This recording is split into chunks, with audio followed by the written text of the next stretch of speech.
Magandang araw! Lumang stop toys naman, gawa natin ang paraan para makapagpasaya ng Junakis. Okay, tara, simulan na natin. Ito,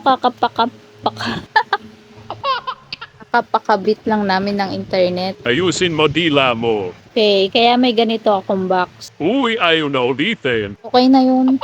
Ayun na nga, inalis ko lang yung mga gilid-gilid ng box. Pagkatapos, nilagyan ko lang ng karton pampatigas para di bumabagsak. At gumamit lang ako ng tape pandikit. At syempre, magkabilaan yan nilagyan ko. At yung teddy bear pala na ginamit ko dyan ay galing sa mga laruan na pinagsawaan niya. May kasamang basket nung binili ko yan. Siguro mga 4 years old siya nun. O diba, ang tagal na. Tapos magta 10 years old na siya ngayon. At ayan na, balik tayo sa ginagawa natin. Tinape ko lang yung bawat sulok ng karton kasi may mga angat-angat. At nilagyan ko din ng pinakaupuan yung stop toys para di masyadong malalim. At mga lumang balloons na lang din yung ginamit ko.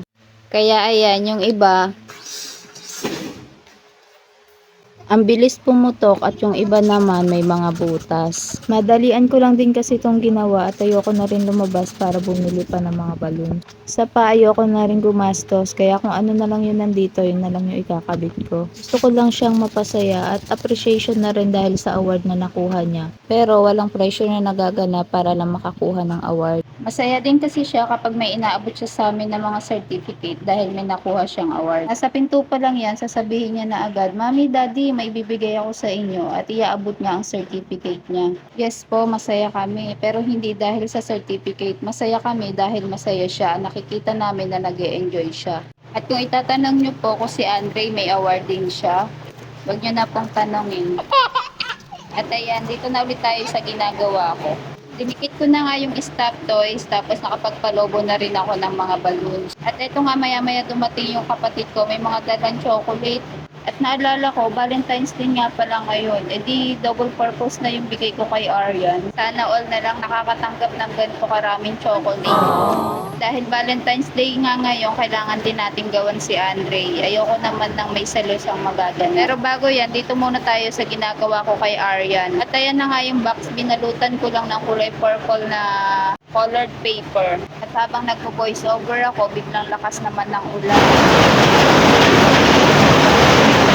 Miguel ka na daw voice over sa pinakulan panipit na bandida. Grabe ka naman talaga sa akin. Bala ka dyan. So, ito yung mga kinakabit ko na kulay pink na parang net. Galing yan sa damit niya na DIY ko din nung 7 years old siya. Ako sa inyo yung picture.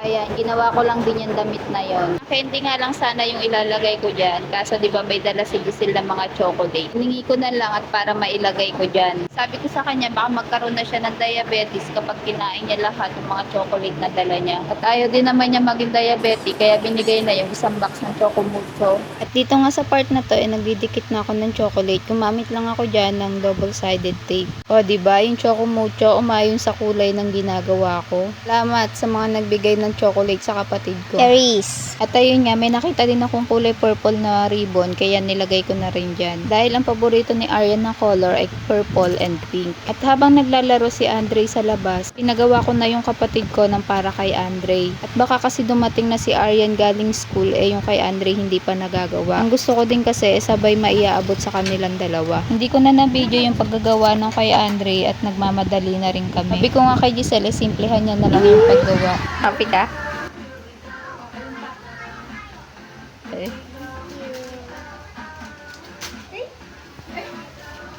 Nasira na. At ayun lang po. Thank you for watching. Please like, comment, and follow for more. Bye. Thank you.